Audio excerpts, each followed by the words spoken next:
All right, cool, David. Yeah, we'll see you in a bit. See you in a bit. Yeah, be right back. Okay, cool.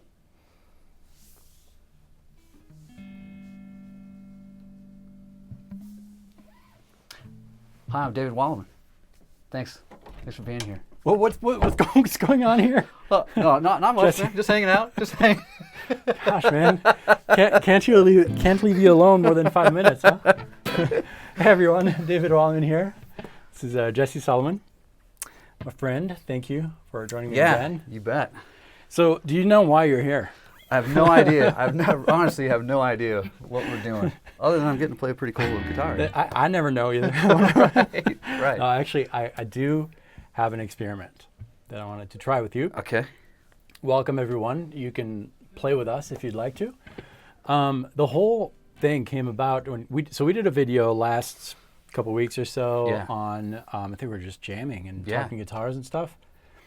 And one thing that I noticed is that, actually, we're going to try. Yeah. I'm going to play something. Yeah. And just join in. Yeah.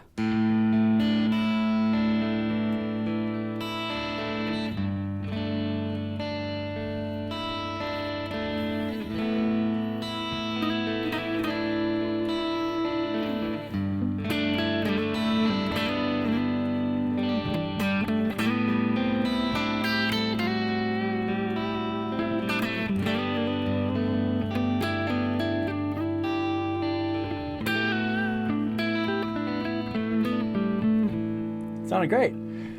And that is exactly what I want to talk about. So when I played, what's the first thing that came to mind? Some thoughts. Just give me some thoughts. Well, I heard open strings. Mm-hmm. Okay. Yep. So what first thing that came to my mind is like, okay, one chord, are you going to go to another chord? Yeah. You know? Yeah. So if I start on what I think is maybe the tonality of what I'm hearing there, is it going to go somewhere else? And now I'm going to be completely lost. Yeah. You know? So I wanted to kind of hear if there was another chord going or if there was going to be, because for me it's always about when something turns around. Right. It's where it comes back around and feels like the resolve for me. So the first, we'll call it a turn. Yeah. Series of chords. First, you don't know how many chords. Right. So you're listening. But once you recognize that we're going back, the loop is, starting over. Right. You're more confident. That's right. But in this case, you told me to just go, so I just went and thought, all right, I'm just gonna go around. I forced myself to go in some different spots. Yeah. Just to see what was gonna happen. Mm-hmm. So the cool thing that happened, and it happens to all of us, we have a guitar in our hands, we hold the guitar, and then we do this. Right? We just look at the fretboard, which makes total sense. Yeah. I want to break that because I want to explore different things. So behind you there is a hat that I like to grab and wear. Yeah. And put it over your head. And we're going to do the same thing. And this time you're going to slip it down. All right. Don't cheat. You might even close your eyes for extra security. All right.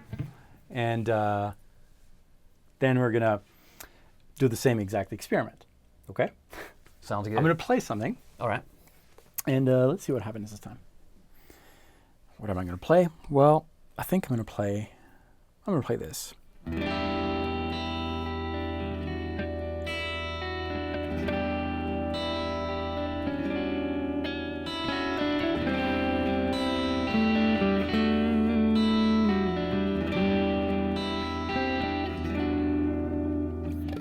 I'm finding a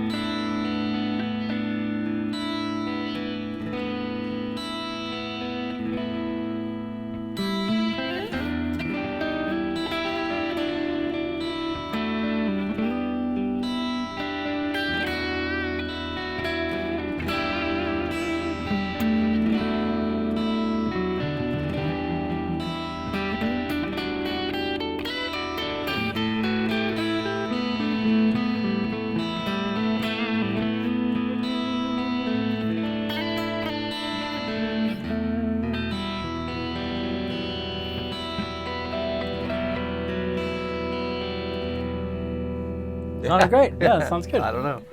You can look. Okay. Yeah. So That was interesting. What came to mind as we were just playing the first few seconds? I felt like I was waking up in the middle of the night, having to go to the bathroom and trying to find my way through the hall. Yeah, that's good. That's right. Yeah. You know, yeah. So you didn't have that visual thing that no, that we usually get. No, and you know, so yeah, like for me, a lot of times, I'll get in situations, and I know a lot of people get in these situations where the visual thing for me is more seeing what you're doing. Mm-hmm. You know? And so like when the first time you played something, I was trying not to look at your hands to see where you were going, just try to see what was going to happen with my ears. So yeah, so I kind of looked at the neck here. Yeah. And so this time, I didn't have either one of those to go by. So there was one point in the improv where it started very like, where am I? Yeah. Right? Yeah. A lot of listening, very, very timid playing. Yeah. And then at some point you transitioned, maybe 3/4 in or something, and it sounded a lot more in control. Right. What you were doing. Right. And I don't have an answer. I'm just wondering if we could brainstorm on this. Yeah. Like, what do you think happened? I think what happened was I found I kind of went to a harmonic, and I thought it felt like kind of a D thing at first for me. And I think I kind of did a little half-step thing. And I wasn't quite sure if that was working or not for me. Yeah. You know, and I explored that a little bit. I didn't feel right to me. And so then I kind of moved it up to another spot and thought, keep that note, but have it in a different pattern or a different place. Yeah. For me. And then it started to sound a little better to me, and I found my way a little bit more.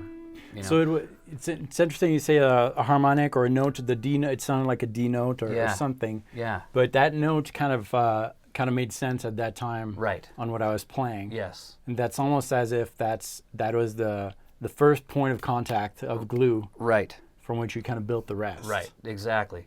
But That's then cool. I was gonna have to. I was hoping it wasn't sealed all the way. Because, right. Yeah. Yeah. Because it turned out that wasn't quite what I was thinking. So let's try something. Play a simple chord, any chord. Yeah. Just play a chord. All right. Okay, and I'm going to play a random note, and hopefully it'll work. We'll see. We go just loop that. Okay. Well, this means something over what you're doing. I don't know what it is, but that's my first point of contact of glue. Right. And I'm going to try to play the next note up, a half step up, with 1 fret higher. Now I have 2 points of glues, right? Right. Glue. Yeah. That kind of establishes the relationship, and I can ask myself, okay, what is stronger? There's no right or wrong answer, but for me, it's that. Right. And from there, I can kind of like, I feel that if I go a half step above, I'm singing, that's kind of what I want. Yeah. But it started with 1 note, and then you're kind of building the exactly the vocabulary. That's right. Cool. Yeah.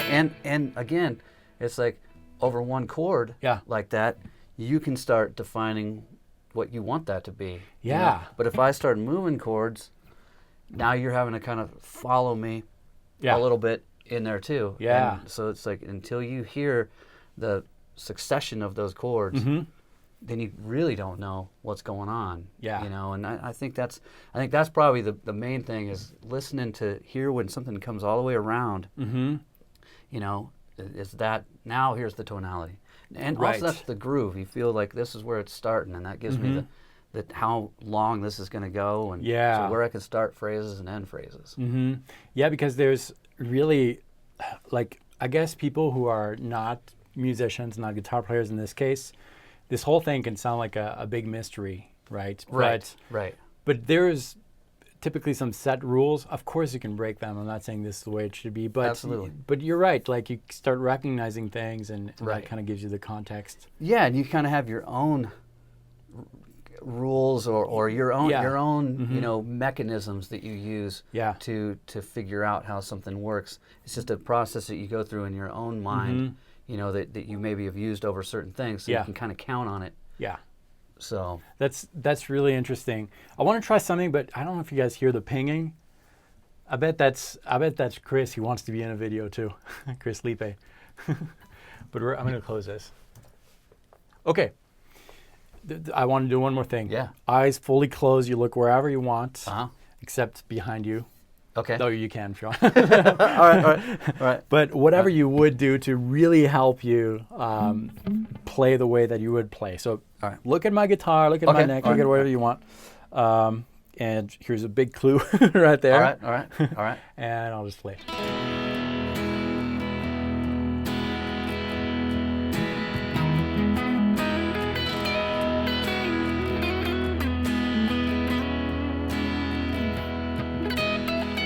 Okay, that's great. Let's try one more. Yeah. Let's try another thing. Here's another clue. See that shape? Yep. And we'll do this one.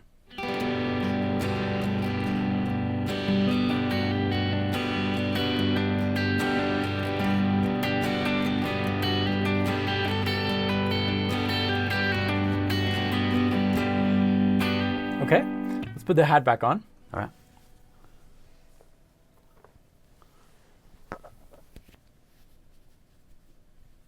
How many fingers do I have? Can't see him. All right, so we are going to do the same exercise, and here is your chord. All right.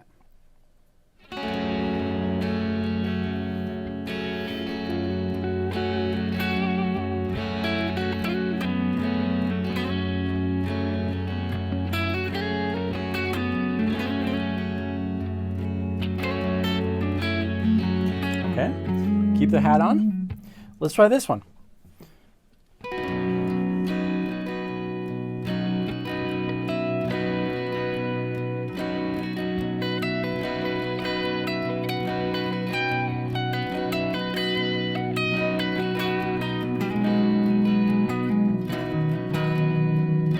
Okay, cool. You can take the hat off. It's cool because I know you've been playing the whole life. Yeah. So you're comfortable with patterns, positions, and especially on that last chord, you quickly knew where you were. You transitioned and you had your shape and stuff. But the first few times when you put your hat on, it is cool because you were really in the dark and you fished around. Totally. And what's interesting is that it's almost sounded, I don't want to say better, but more thoughtful and more melodic and less predictable. Right. It was still you. Right. Yeah. But Exactly. different side of you, and that is cool. Yeah. That something like that makes you want to just explore it longer. And more, and kind of delve into it. And those are scenarios that I put myself through when I play too. I'll play something that I feel comfortable with. Yeah. And then I'll come at it from a different angle. Yeah. And just kind of throw myself in the fire. And create scenarios to challenge myself to see if I can say something in another place or a different way. Yeah. I remember recording a long time ago and writing original music, and songs take a while, and you have a way of soloing over a song, and you solo over another song. But so after you've recorded those songs, put them all together after months of writing them, and you start listening to your solos and thinking, man, I started every solo the same way, or like that. And when at the time you didn't think about it, because each time it was a new thing. Yeah. But, so I became conscious of that a long time ago, that maybe there's another way to start something, or a different way to approach it. It's cool, and you're right. That's the problem I think that a lot of students have. A lot of people come to me and say, I just feel stuck, and I don't know that it's that they're stuck as in I don't know what to do. I think it's like I'm stuck in my own patterns, and I think that's what it is most of the time. I agree. I think that's they get tired of hearing yourself, doing the same things that you did before. Yeah. And oftentimes, like when we play something, we visualize both necks, what's going on, and then we look at our neck, which is what you did very first, and we all do that, and we recognize patterns, and we go to the comfort zones. That's why, like, play an A. Yeah. Very, very predictable, that note, right? It's not surprising at all. Or like these two bends are like from the minor seventh to the root, or the fourth to the fifth. It's just because they fall on that pentatonic position. In this case, minor pentatonic, the to-go scale. Right. And we're so comfortable with those. Exactly. But there's more. You could it can bend from, the minor seventh to the root, or there's all kinds of different things if we don't just look at the thing. Exactly. Okay, so I'm going to be more fair because up until now, I was the one who was kind of the teacher. You had the hat on. We're both going to have hats on and see what happens. All right. Let's give it a try. All right, sounds good. Okay. So we are both in a mysterious land. We don't know what's going on. We have our guitars, that's comfortable. But it starts with silence. And from that silence, we're just going to see what happens. And I'm just going to start. I'm just going to break that silence with a note. No plan as far as keys or anything like that. And I'm going to break it.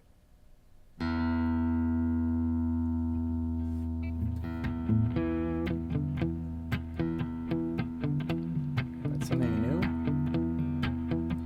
So you added an element of rhythm there. How did you know that what you're playing there would work? I didn't. Okay. You just took a chance and that was great.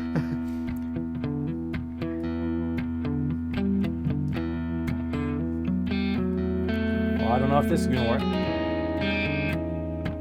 Something else, right?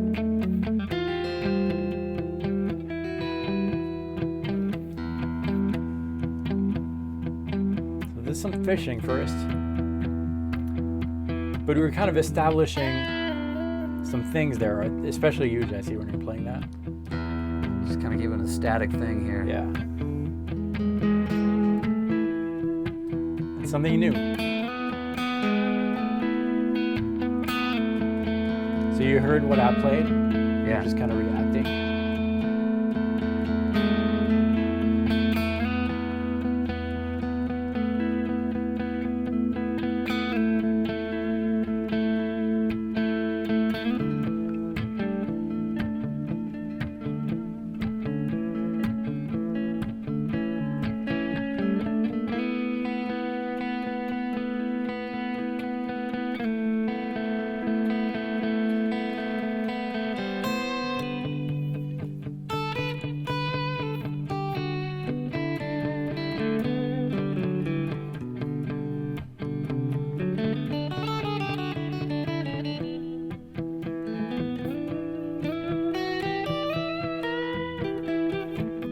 So I'm locked in, which means I know where I am now. Yeah, yeah.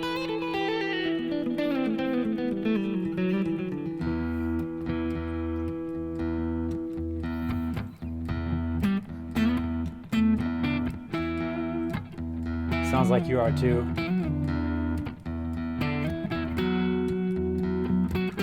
So it started as something a little bit mysterious and hard. Is more confident now because we both locked into the positions, right? Yeah, I was trying to throw a curve at you earlier. When you were locking in. Yeah. Yeah. Okay, so I think from now on we can remove the hats. If we continued playing, we could probably go places and we'd be more in tune. Oh yeah, we'd create something. We'd try. Yeah. I mean, that would be the whole thing. We'd probably try to decide. Like, what are we rolling with this? Yeah. Is this the is this something we're gonna build from? Yeah. And we're gonna do something with that. Right. But yeah, when you went to something else, you're right. I tried to react to that. Yeah. I tried to come up with I heard something, so I wanted to try to do something with that and just be complimentary of that, and then see if we could create something from that. And that was really good because we really did start with timidly trying things, and it's I don't know, and then really by the end we were just jamming together. Right. Whether we had hats or not, it would be the same thing. Exactly. Pretty much. Exactly. Yeah. Okay.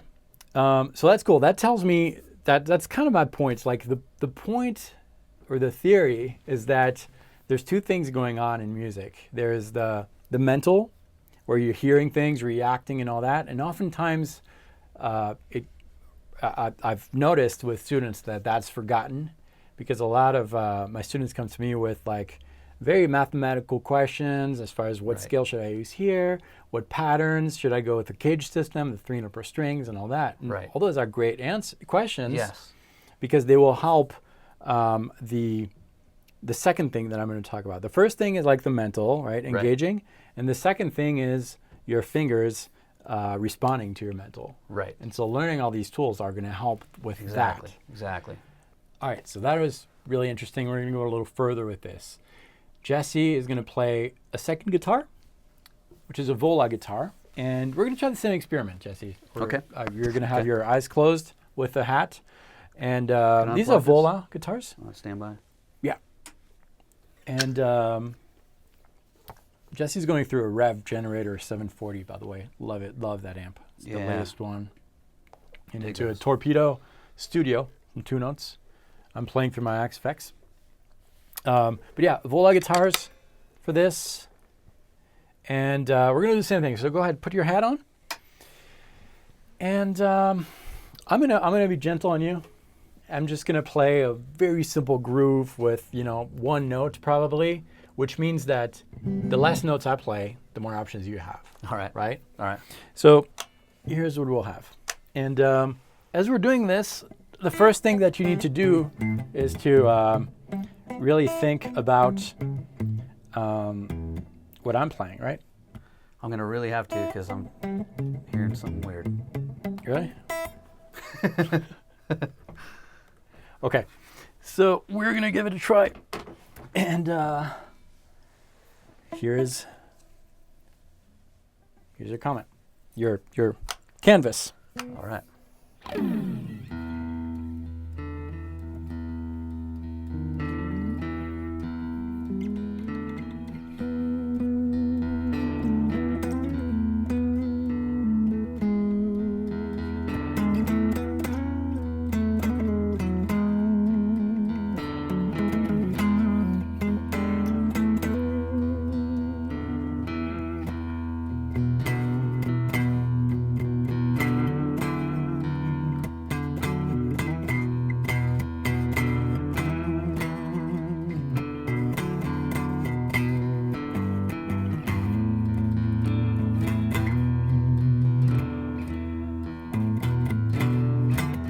Where's the shred? Yeah, that's good.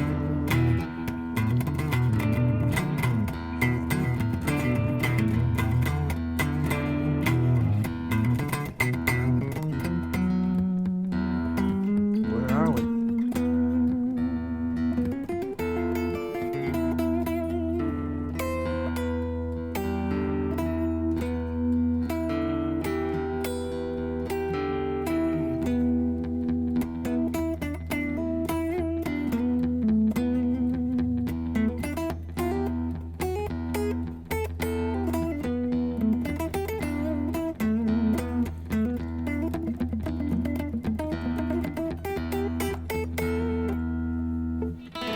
It's all over the place. Yeah, that is cool though. That is very cool. And it's interesting because the same kind of thing happened. You were fishing around. Yeah. And then still, even though that guitar was out of tune, was untuned, Yeah. you still find your comfort zone. And by the end, Right. you're a lot more confident and bold. Just have to roll with it, go with it. I could tell when I, Right. I mean, yeah. I picked up a new guitar that I hadn't played Yeah. on, so I first wanted to make sure I had some volume. I noticed I didn't have the tone up. Yeah, the tone was down, yeah. But it still was cool. But I I liked checked the, I was just seeing, and it was like, Yeah. okay, it's out of tune. Yeah, right, You yeah. know? So I knew something was coming at me. Yeah. But I couldn't tell. I mean, if I'd have spent some time, like, what is this tuning? What's going on here? And I honestly don't know what it was. Yeah, I mean, I just made sure that every string was, on an actual note, not an in-between. yeah. Thank you. Yeah, yeah. But it was really cool because and the whole point was to break the confidence that your fingers have in the Right. patterns and stuff Right. to have to rely on something else. Exactly. Only patterns I utilized was thinking in terms of whole steps or half steps. Yeah. Just that was it. Just finding if a note sounded good, Yeah. that was it. That's all I really had to go by. Yeah. But you did good, and that is it's so cool how it always happens. You always start slowly, and then eventually you gain confidence, and then you know where your landmarks are. And Right. Well, to me, it's always about I love to shred and do stuff, but I mean, I want to make music first, you Yeah, know? So yeah. it's like I want to find something musical in there, you know? So it's like, can I find a note that sounds good and you know, get something rhythmic with it like that? And then you can come up with the shred later. Right, and you know what would be really interesting is to re-listen to that part and relearn it on a standard guitar, because I think some of the things that you were playing there were pretty different from you. It was still you, but another part of you. Yeah, exactly. That's all it is. It's whatever you're tapping into. Yeah, and you discover new things, and right. That's the cool thing. It's still you, but it's not. It's a new you. Right. It's the new me. What is this thing? Let's just. Well, let's see. Let's. I think some strings are the same. I think the low string is still an E. Yep. I think you still have an A there. Yep. I think the D string is what's out. Yeah. Something else. That's a D flat. It's half step. Yeah. Yep. Is the G? What do we have? Still G and B. Yeah. So only the D was. Yeah. The D was the main thing. Messing you up. And that's why I was jumping past that, I guess. But if you play like a standard first position of minor pentatonic scale of an A, what happens? You know, the first box of A minor pentatonic, same shape. Yeah. It's kind of cool, actually. Until I go here. Yep. Yeah. I guess Dorian happened if I go. Yeah. Yes. But then. And then you get that's major seventh, which I kind of like. Harmonic minor. Yeah. So new things to explore just because of that stupid tuning. I like it. Yeah. That's cool. And that's true, because when I was playing, I think I was kind of messing with the A string and the E string, and then when I went to the D string, that was when it threw me for a loop, and I had to find it somewhere else. That was cool. Yeah, and it would have helped me to be able to look. Right. You know. Yeah. You know, not being able to look at all. You know, I think being able to look, I could have found it quicker. Could have found out what was going on sooner, I think. I think so. I'm sure. Yeah. But it's cool that you need did that. You know, I mean, you do. You know, for certain things. But it as long as can it's also not driving you. Right. You know? Exactly. Right. Yep. That's exactly it. That was fun. Thank you definitely. for joining me today. Yeah, absolutely. That was we'll do a more of blast. these experiences. I think you guys should try it. It's like just play in the dark for a little bit, or detune a string and just see what comes up. Also, I got another way we could do this. We have like a. I'm scared now. I'm being tested. Well, let's see. But this is unplanned. This is we didn't talk about this. No. This is not. We did not plan it. Let me grab this real quick. Okay. I'm gonna step out of frame here. All right. If I can. Yeah, definitely.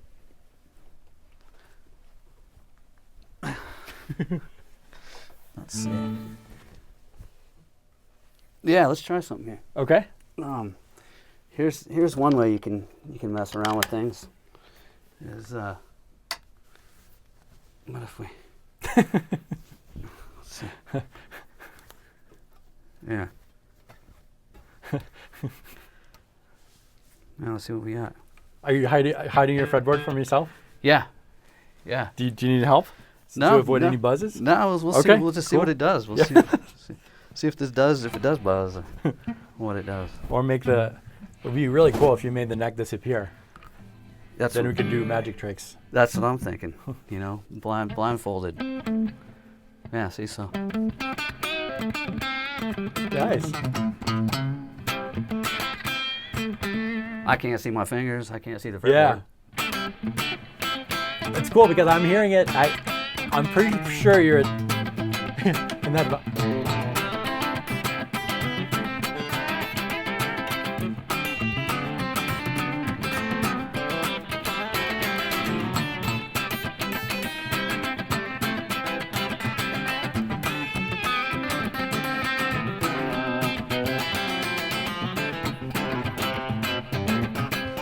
So there we go. Yeah. There we go. That is awesome. There's the whole. You didn't see my fretboard. No. I don't see it. Yep. You know, so it can be done. It can be done. Just start getting used to it, and you know, that's why I can do this because of knowing my instrument, feeling my instrument, knowing you know. And it's cool because this was like I could tell that you were in that you're playing that first A minor pentatonic shape, right? Yeah.